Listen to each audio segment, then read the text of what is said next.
కరీంనగర్ జిల్లాలోని ఇంజనీరింగ్ కళాశాలల్లో సీట్ల విక్రయాలు అక్రమంగా జరుగుతున్నాయనే ఆరోపణలు తీవ్ర చర్చనీయాంశంగా మారాయి.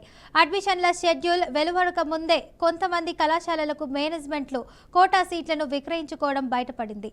ముఖ్యంగా తిమ్మాపూర్ శివారులో ఉన్న 2 ప్రముఖ ఇంజనీరింగ్ కళాశాలలు టీజీఈ ఏపీపీ ఈటీ షెడ్యూల్ ప్రకారం జూన్ 28 నుంచి ప్రారంభం కావాల్సిన అడ్మిషన్లను ముందుగానే నిర్వహించాయి. ఈ ప్రక్రియలో పీఆర్ఓలను కమిషనర్ పద్ధతిలో నియమించి విద్యార్థులను జూన్ 23 నుంచే వెతికి సీట్లను కేటాయించారని సమాచారం. దీంతో విద్యార్థులు, తల్లిదండ్రులు, విద్యార్థి సంఘాలు ఆగ్రహం వ్యక్తం చేస్తున్నాయి. సమాచారం ప్రకారం ఒక కళాశాల జూన్ 23న ఇంజనీరింగ్ మేనేజ్మెంట్ కోటా సీటు కోసం 10,000 రూపాయలు వసూలు చేయగా, అదే రోజున మరో కళాశాల అదే కోర్సు సీటు కోసం ఏకంగా 45,000 రూపాయలు తీసుకుంది. ఈ ఫీజు రసీదులు ఆన్లైన్లో బయటకు రావడంతో సోషల్ మీడియాలో వైరల్ అయ్యాయి.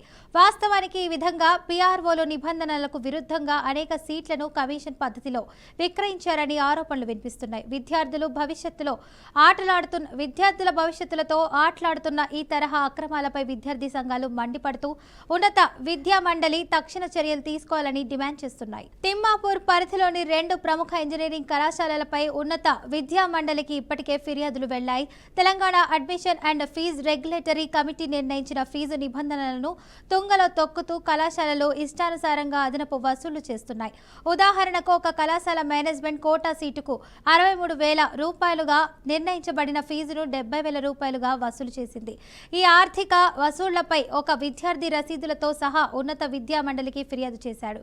మరో కళాశాల అయితే ఏకంగా 20,000 రూపాయలు అదనంగా వసూలు చేస్తుంది. ఫీజుల వసూళ్లలో ఇంతటి అవకతవకలు జరగడం పట్ల విద్యార్థులు తీవ్ర ఆగ్రహం వ్యక్తం చేస్తున్నారు. డెవలప్మెంట్ ఫీజు, అడ్మిషన్ ఫీజు పేరుతో అదనపు వసూలు చేయడం వేరే విషయమైతే, బోధన ఫీజులోనూ మార్పులు చేయడం పూర్తిగా చట్టవిరుద్ధమని విద్యార్థులు పేర్కొంటున్నారు.